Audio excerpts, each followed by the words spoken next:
శ్రీరామ్ సాగర్ జలాశయం నిండు కుండలా మారింది. దీంతో 34 గేట్లు ఎత్తి దిగువకు నీటిని విడుదల చేస్తున్నారు అధికారులు. ప్రాజెక్టు పూర్తి స్థాయి నీటి మట్టం 1091 అడుగులు కాగా ప్రస్తుతం 1088 అడుగులకు చేరుకుంది. ప్రాజెక్టు పూర్తి నీటి నిల్వ సామర్థ్యం 80.5 టీఎంసీలు కాగా ప్రస్తుతం 72.23 టీఎంసీలుగా నమోదైంది.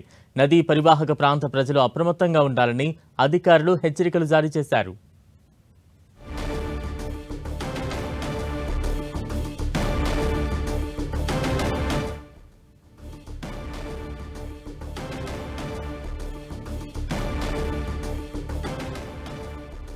శ్రీరామ్ సాగర్ జలాశయం నిండు కుండను తలపిస్తోంది. దీంతో అధికారులు 34 గేట్లను ఎత్తి నీటిని కిందకు విడుదల చేస్తున్న దృశ్యాలు మనం చూస్తూ ఉన్నాం.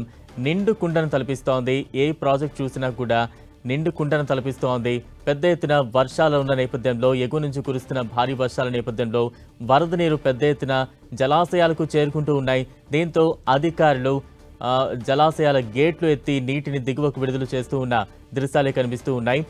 ప్రస్తుతం పూర్తి స్థాయి నీటి మట్టం 1091 అడుగులు ఉండగా ప్రస్తుత నీటి మట్టం 1088 అడుగులకు చేరుకుంది. దీంతో అధికారులు శ్రీరామ్ సాగర్ ప్రాజెక్టు 34 గేట్లను ఎత్తి నీటిని కిందకు విడుదల చేస్తూ ఉన్నారు.